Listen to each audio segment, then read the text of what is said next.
Hello everyone, welcome back to Molly's Cozy Kitchen. Today we are going to be making pickled watermelon rind. I first read about this crazy dish several years ago in Farmer Boy, and ever since I've wanted to try making it. Now, let's get started. First, we need to remove the bitter dark green skin of half a large watermelon. We're going to start by making a short incision with a very sharp knife, and then just use a vegetable peeler to remove that skin. The skin is the only inedible part of this entire watermelon, so we need to remove it. But the rest of the rind, we are completely going to use. Don't you worry. Alright, once you've got that off, you can see there's a little bit left on this edge. Very carefully and slowly rotate it. We do not want to cut ourselves, and this can be a bit wobbly. So remember, slow and steady wins the race. Alright, once you've gotten that taken care of, we're going to carefully slice off that top green part of the watermelon. And now we're just going to remove the white part of the rind. We can get a little bit of the pink flesh in there, but we don't want too much. Remember, this is about the rind, not about the watermelon.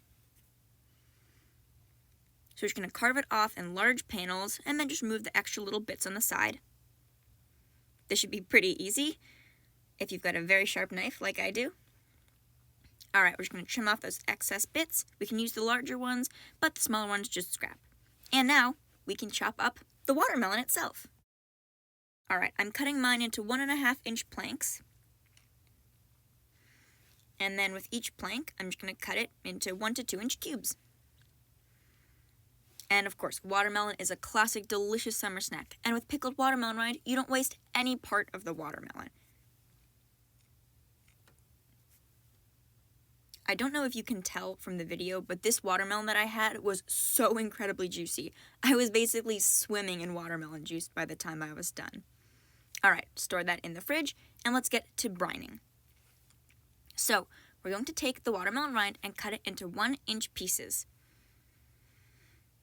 And then we're going to put it in an airtight container. Alright. So, we're just going to repeat with the rest of the watermelon. Now once that's done, we can start preparing the salt brine. The salt brine will help soften and flavor the watermelon rind. So we have one quarter of a cup plus 2 tablespoons of kosher salt. I don't have pickling salt, so I need to use 1.5 times the kosher salt because kosher salt is bigger than pickling salt. If you have pickling salt, just use 1/4 cup of it.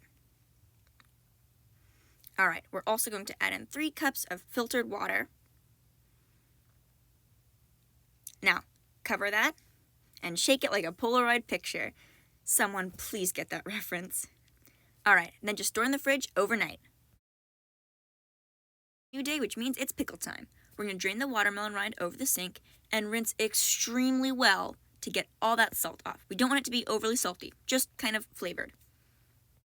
Set the drained watermelon rind aside, and in a large saucepan, we're going to combine 1.5 cups of water, 1 cup of granulated sugar, 1/2 cup of distilled white vinegar, 1 or 2 cinnamon sticks, depending on how cinnamony you like it, and just break that into chunks. And we're also going to add 1 or 1.5 teaspoon of cloves. I like 1 for extra clove flavor. Alright, bring that over the stove, set the heat to medium or medium-high, and just give that a nice stir until the sugar's dissolved and it begins to boil. Alright, now that it's boiling, lower the heat to medium or medium-low, and just let it sit for 5 to 10 minutes, simmering. Then add in an optional half a lemon sliced into rounds, and the not optional watermelon rind. We're going to take that watermelon rind and add it right in.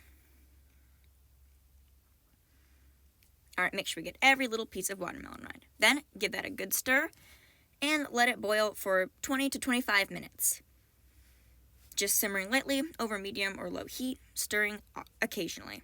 Alright, we can see the color is brighter and it's a bit more translucent, and that means it's time to jar it up. Remove from heat and just put it into some jars. I'm not sterilizing or canning these jars because they will still last at least a month in the fridge. But you can sterilize your canners if you want long time storage. And don't forget that delicious brine or the spices. Alright, seal up tightly and serve delicious and chilled. You can serve these over salad or just as a delicious snack. Alright, now we're going to have to give these a try. So pop off the top, and let's give these a taste. And oh my gosh, you guys, the cloves and cinnamon made it taste like Christmas, and it was so tangy and salty and sour and delicious. And look, I'm going for seconds. If you like this video, don't forget to like, subscribe, and click that bell for notifications. You can check out the full written recipe at mollyscozykitchen.com. Thank you all so much for stopping by.